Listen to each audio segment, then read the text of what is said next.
আসসালামু আলাইকুম এভরিভিয়ার্স, welcome to my video. বরাবরের মতো আজকে একটা ছোট্ট একটা ভিডিও নিয়ে হাজির হলাম, খুবই মজাদার একটা রেসিপি নিয়ে। সেটা হচ্ছে বুন্দিয়ার লাড্ডু। বুন্দিয়ার লাড্ডুটা খেতে কিন্তু সবাই খুব পছন্দ করে, আর আমার তো খুবই খুবই ভালো লাগে। তো সেই জন্য আজকে ঝটপট বুন্দিয়ার লাড্ডুটা তৈরি করে নিলাম।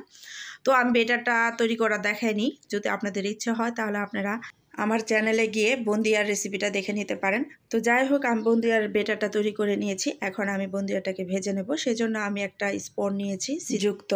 তো এটাকে আমি প্রথমে তেলটাকে একেবারে হট করে তারপরে আমি এই বুন্দিয়াটাকে তৈরি করে নিয়েছি।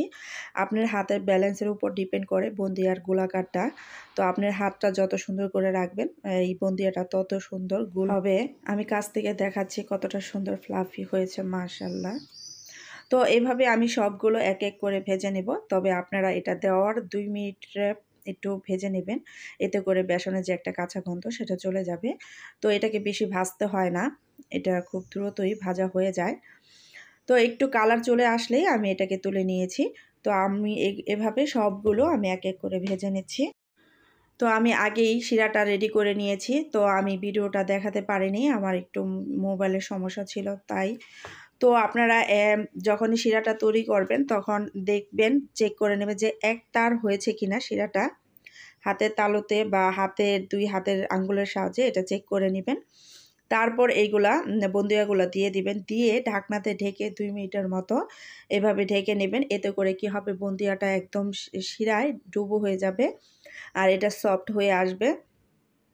বুন্দিয়াটা কিন্তু একটু ভেঙে ভেঙে আসলেই কিন্তু লাড্ডুটা তৈরি করতে সুবিধা হয়। তবে একটা কথা মনে রাখবেন যে লাড্ডুটা যত মিষ্টি বেশি দিবেন তত দিনই কিন্তু ভালো থাকবে এই লাড্ডু। তো একটু লাড্ডুটার যখনই তৈরি করতে যাবেন একটু চিনিটা বেশি দেওয়ার চেষ্টা করবেন। তো আমি এখানে একটু বেশি বুন্দিয়ার লাড্ডু তৈরি করেছি, তাই পরিমাপটা বলে দিচ্ছি না। তো আপনাদের টিপসটা বলে দিলাম যে হাতের সাহায্যে নিয়ে এটা একটা তার হয়েছে কিনা সেটা একটু লক্ষ্য করবেন। জাস্ট এইটুকুই, আর কিছু করতে হবে না।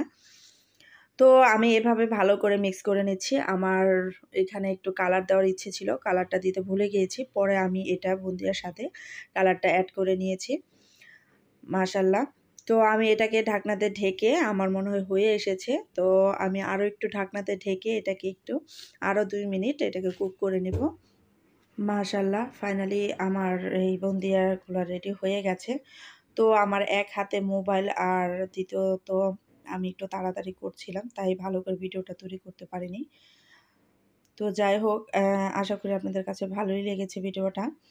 তো আমি এইভাবে সবগুলো লাড্ডু তৈরি করে নিয়েছি। তবে আমি এই লাড্ডুটার সাথে আমি 2 চামচ ঘিও অ্যাড করেছি।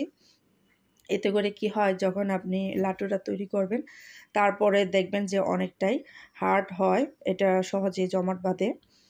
তো আপনারাও একটু চেষ্টা করবেন 2 চামচ ঘি অ্যাড করার জন্য। তো আমি এখন একটু লাড্ডুর শেপ দিয়ে সবগুলো লাড্ডু তৈরি করে নিয়েছি। মাশাআল্লাহ, দেখতে তো খুবই সুন্দর হয়েছে, আর খেতেও মাশাআল্লাহ আমার কাছে খুবই ভালো লেগেছে।